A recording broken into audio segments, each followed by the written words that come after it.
Hello, I'm Paul Campbell. Welcome to my channel. Today I want to talk about using false color to get the correct exposure. Before I do that, however, I want to talk about this device. This is an external monitor which you would place normally on top of your camera for one of a number of reasons. One, perhaps your camera doesn't have a very good or a very big display and you want something better, bigger. Two, perhaps your display won't face the front or the side, as many don't, and frequently you want it to be able to be seen from the front or the side. At the moment, I want it to be seen from the front. And three, perhaps the external monitor has tools that your camera doesn't have. That's the reason why I'm using this one today. Normally I'd have it sitting on top of the camera so that I can position myself. But today I want to use it to demonstrate false color because the C100, which I'm filming with, does not have false color, but this does.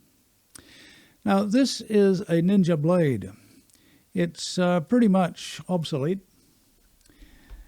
It has been for a good many years. I'll just get the junk off the screen. But it does still work. It does the job. It gives me an image that I can place it anywhere and I can see what the camera is seeing then from any angle. And it also has false color. So that's why I'm using it today.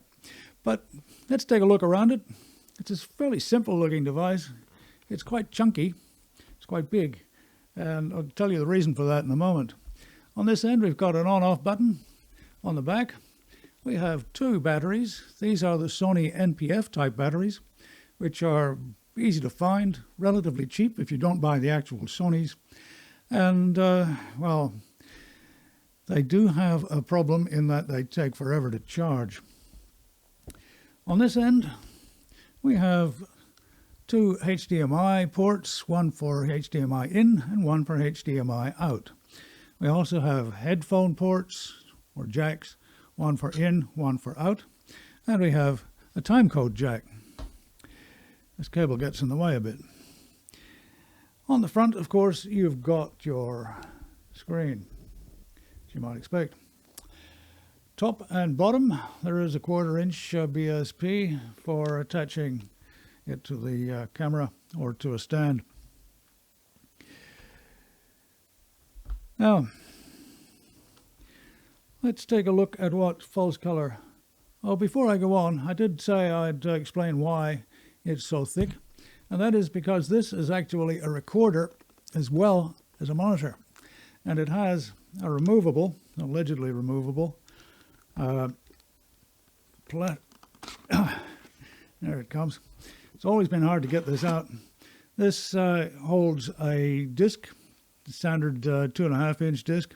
Can be spinning disc or an SSD, whichever you prefer. I think I've got an SSD in there at the moment. And you can use that to record the output from the camera via the HDMI cable. Now, let's take a look at what false color actually looks like.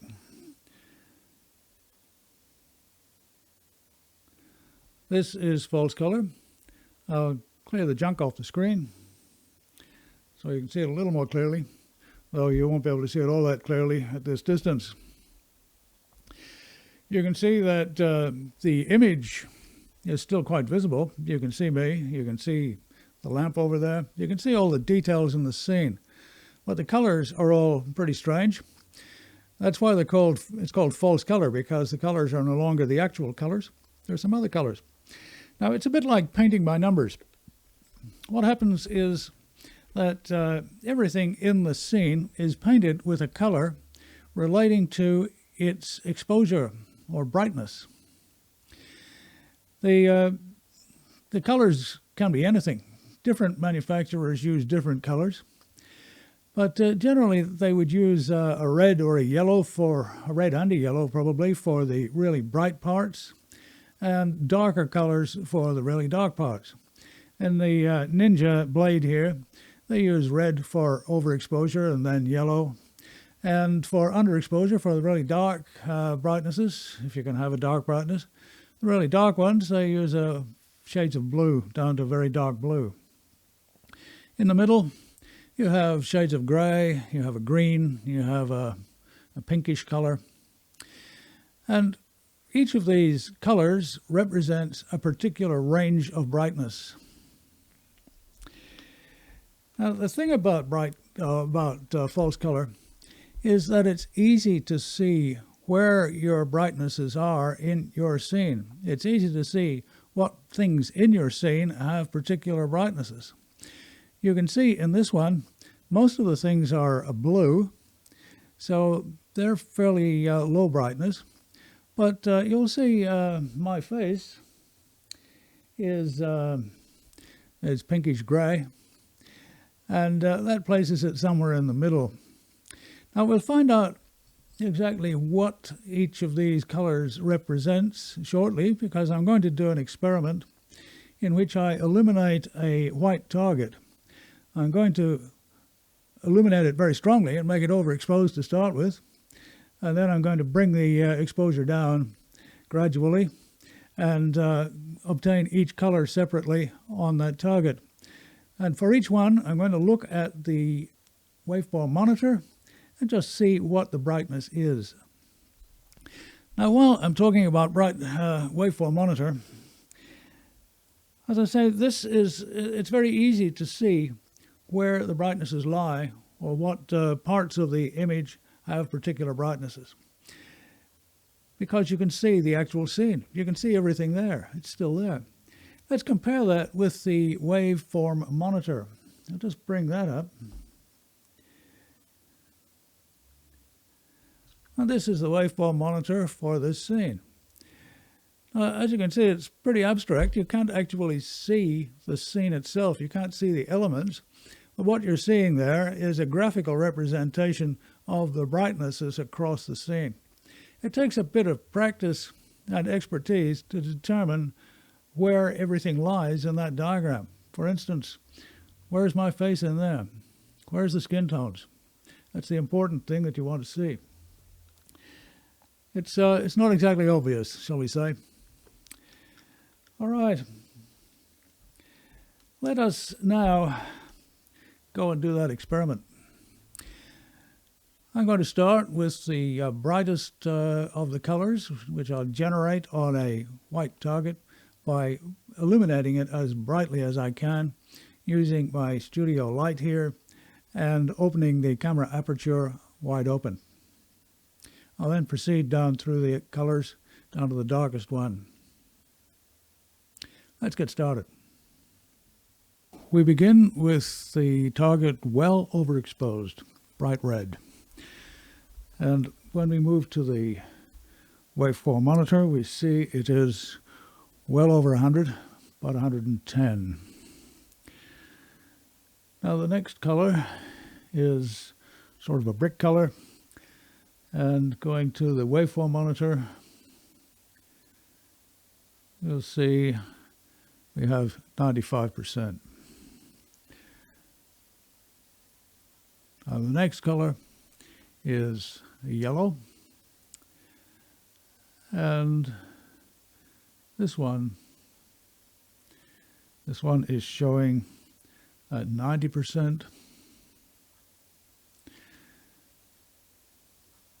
After this, we have another yellow shade. This is a washed out shade of yellow, and it's showing on the waveform at about 80%.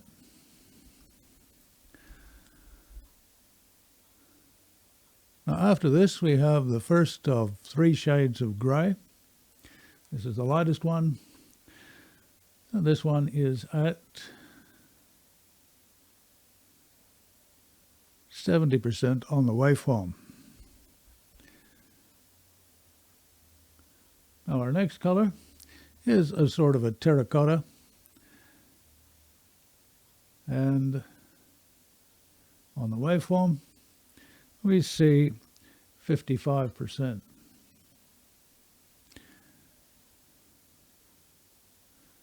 After this, we have another shade of gray. It's a fairly narrow band and it overshoots into green. We come back to the grey. And on the waveform, this one is showing just on 50%. This is the mid-grey for normal Rec 709. After this we have green, as we might have seen. And the green is showing on the waveform at 45%. Now we have another shade of grey. And this one is showing at 40%. 40%. Next we have the first of our shades of blue. This is pale blue. And this has gone quite a long way down. This is showing about 23%.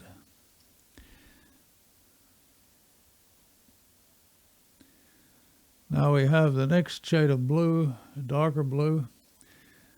And this one's coming in at eventually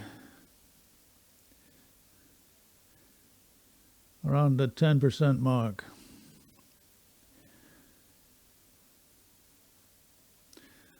And our next shade of blue, which is the last one that I could get a recording on, is showing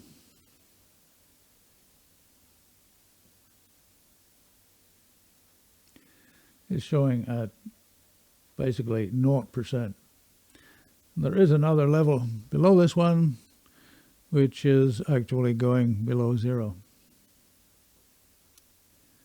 Now over there on the left side of the screen, you can see a narrow strip of colors. This is the key to the false colors on the Ninja. You can see the colors go from dark blue at the bottom up to red at the top. There's no numbers on the scale, but in the manual there is a chart of the colors showing a percentage value. It's a little confusing because it's got two scales on it. One showing percentages going up in 10% increments, and the other one is marked IRE, which gives you the impression that IRE is something different from percentage. Well, it's not. IRE is just percentage. IRE is a term that goes back to 1950, and it was used then for composite television. It's not exactly useful today. We prefer to use the term percentage. So we've got 100% at maximum brightness, and we've got 0% at minimum, and we've just got percentages in between.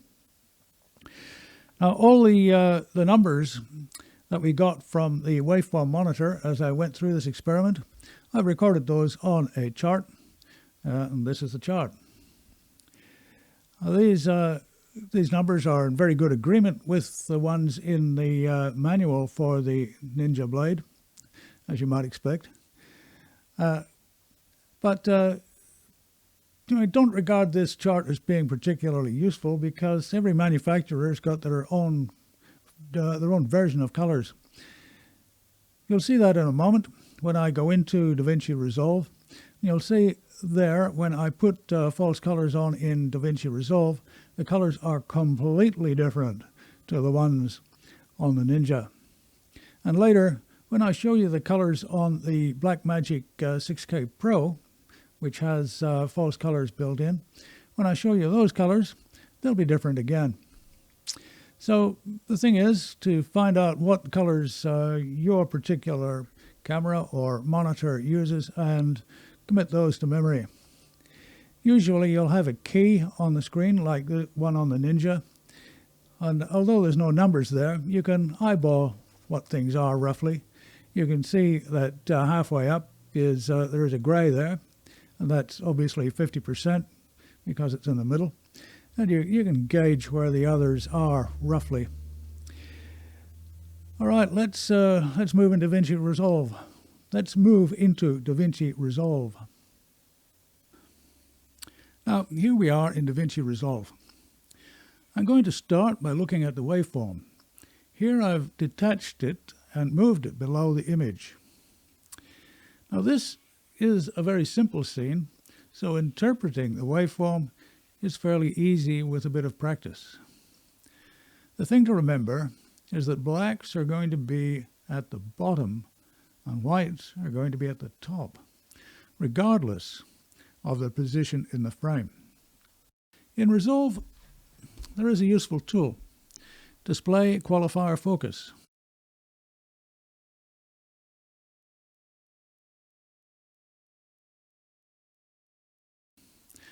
With this turned on, and with the qualifier, the eyedropper tool, selected,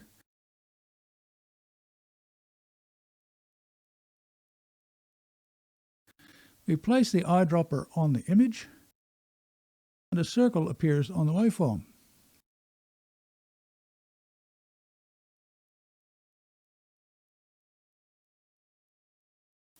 Oh, it's a bit faint, unfortunately. It's a bit hard to see here. We can place the qualifier anywhere in the frame and see with a fair degree of precision what percentage brightness is there. For instance, skin tones on the bright part of the cheek, which is here, you can see they are in the 60-70% range.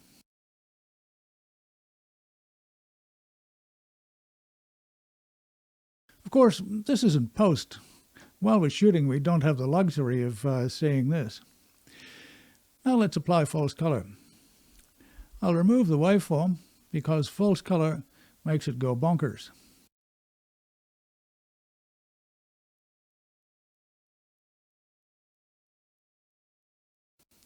Now we can see straight away that the colors are very different from those on the Ninja blade.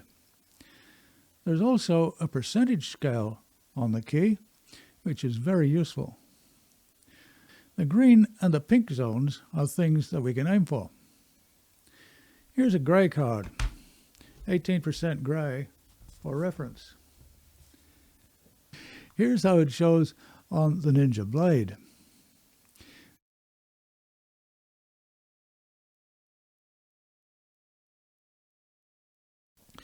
Now, I'm told that for wide DR, 18% grey should be around 40%, though some say 45%. I'm happy with the current exposure. Personally, I take note of all recommendations, and I'll use them as a starting point. But my final exposure is going to be based on what I actually see and what I want to see and what I like. Someone else shooting the same scene will probably use a different or slightly different exposure. Recommendations for skin tones I don't find all that useful unless the subject is a Scandinavian female. Finally, let's take a look at the BlackMagic 6K Pro version of false color. Now we're looking at the screen on the back of the BlackMagic 6K Pro. It's set to false color, and you can see that the false colors are pretty close to those in Davinci Resolve. On the left-hand side is a key. It's much smaller than the one in Davinci Resolve, and it doesn't have a percentage scale on it. Instead, it's got a few markings. Let's look at them starting at the top. The top one is 95% WC. That's 95% of white clipping level, which is basically 95% of the brightness range. Underneath that, we have 80% of white clip. Then skip the next one down and go to the one in the green area. That's marked 18% MG. That's 18% middle gray. Slightly above that, in the pink area, we have MG plus 1. That's middle gray plus 1 stop. That's traditionally where you place your skin tones. So you adjust your exposure until skin tones are looking a little pink. Down the bottom, we've got two more, and these are NBDL, which is near black detail loss, and underneath that is BDL, which is black detail loss. BDL is where you lose all the detail in your blacks, so you want to avoid that one. The middle gray, the 18% middle gray, that's where you would place a middle gray card, an 18% gray card. Now I have one here.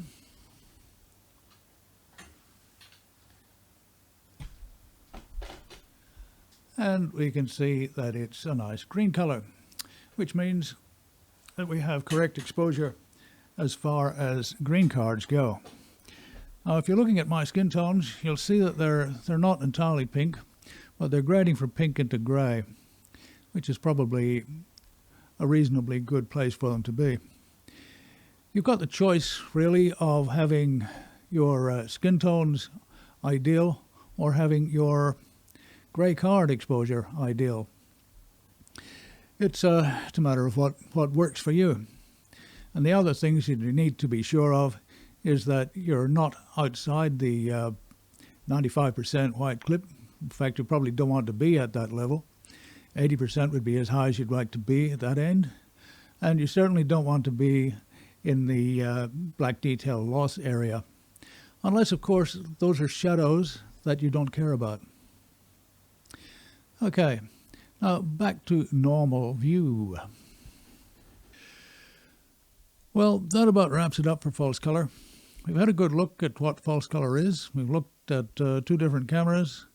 We've looked at the Davinci Resolve editing program and seen three different schemes, though the Davinci Resolve and the BlackMagic camera ones are fairly similar. We've looked at how you can evaluate your exposure using false color, and it should be pretty clear just how much easier false color is to interpret than a waveform monitor. The waveform monitor is pretty abstract, whereas with false color you can actually see the image, and the exposures are painted onto the image like painting by numbers. You can easily interpret where your exposures are in every part of your frame just in one quick glance. Well, as I said, that wraps it up for false color. If you found something useful in this video, and I hope you have, then please take the time to subscribe and possibly just hit that thumbs up. Until next time, then, goodbye, and may your God, if you have one, go with you.